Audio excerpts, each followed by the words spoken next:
नमस्कार दोस्तों यूएस के द्वारा अभी अभी सैंक्शंस इंपोज किए गए हैं 400 एंटिटीज पर और इंडिविजुअल्स पर, जिसमें दोस्तों 19 इंडियन कंपनीज इंक्लूडेड हैं और 2 इंडियन नेशनल्स इंक्लूडेड हैं। और ये सैंक्शंस इसलिए इंपोज किए गए हैं क्योंकि यूएस का ये कहना है कि ये जो कंपनीज हैं ये दोस्तों रशिया के वॉर एफर्ट्स को यूक्रेन में सपोर्ट कर रही थी। दोस्तों यूएस अभी सैंक्शंस ज्यादा इसलिए लगा रहा है क्योंकि वो रशिया के वॉर एफर्ट्स को यूक्रेन में रोकना चाहता है और ये चाहता है कि किसी भी प्रकार से रशिया के पास में और रशिया के मिलिट्री के पास में किसी भी प्रकार का क्रिटिकल टेक्नोलॉजीज का सपोर्ट ना पहुंच सके। दोस्तों सैंक्शंस की चर्चा हो रही है तो जानना यह भी जरूरी है कि वर्ल्ड लेवल पर ये सैंक्शंस होते क्या हैं।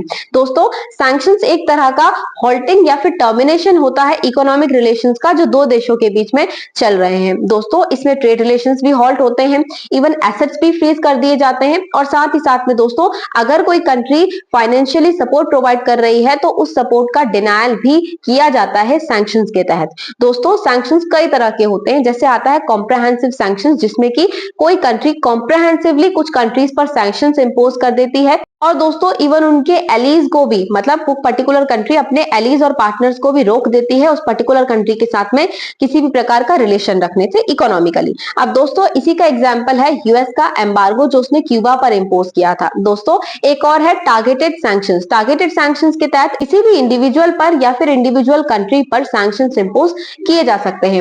अब दोस्तों सैंक्शंस में जो सबसे फेमस सैंक्शन है पूरे वर्ल्ड में वो है यूएस का काटसा, मतलब countering America's adversaries through sanctions act, जिसके थ्रू दोस्तों 2017 में यूएस के द्वारा काटसा एक्ट बनाया गया, जिसमें दोस्तों ईरान, नॉर्थ कोरिया और रशिया पर इकोनॉमिक सैंक्शंस इंपोज किए गए थे। और ये भी इसमें क्लॉज रखा गया था कि कोई भी यूएस का एलीज और पार्टनर अगर रशिया, ईरान और नॉर्थ कोरिया के साथ में किसी भी प्रकार का इकोनॉमिक रिलेशन रखता है, डिफेंस रिलेशन रखता है, तो उस पर भी सैंक्शंस इंपोज किए जा सकते हैं। लेकिन दोस्तों काटसा में एक ट्विस्ट है। वो ट्विस्ट आया 2018 में जब वेवर क्राइटेरिया काटसा एक्ट में डाल दिया गया। अब इस वेवर क्राइटेरिया के थ्रू दोस्तों यूएस प्रेसिडेंट के पास में ये अथॉरिटी है कि वो कुछ वेवर्स प्रोवाइड कर सकते हैं काटसा के तहत सैंक्शंस में केस बाय केस बेसिस पर, मतलब कुछ छूट दे सकते हैं किसी पर्टिकुलर कंट्री को। तो दोस्तों इंडिया के लिए थोड़ी सी कंडीशन ठीक हो जाती है, लेकिन फिलहाल में सैंक्शंस इंपोज कर दिए गए हैं। अब दोस्तों इसी प्रकार से इंडिया पर भी सैंक्शंस इंपोज हुए थे और सबसे बड़ा सैंक्शन था 1974 का और 1998 का, जब इंडिया ने न्यूक्लियर टेस्ट किया था। दोस्तों इंडिया के द्वारा भी कई सारी कंट्रीज पर सैंक्शंस इंपोज किए गए हैं, जैसे कि दोस्तों साउथ अफ्रीका के एपार्थाइड रिजाइम, जहां पर रेशियल डिस्क्रिमिनेशन बहुत ज्यादा था, उसे इंडिया ने टारगेट किया था 1946 में। उसके बाद में दोस्तों वेरी रिसेंटली 2019 में जब कश्मीर इशू बढ़ गया, तब दोस्तों इंडिया के द्वारा पाकिस्तान का जो मोस्ट फेवर्ड स्टेटस है उसको रिवोक कर लिया गया। इसके बाद में दोस्तों 2021 से इंडिया के द्वारा 100 चाइनीज एप्स को भारत में बैन कर दिया गया, जिसमें टिकटॉक इंक्लूडिंग है दोस्तों।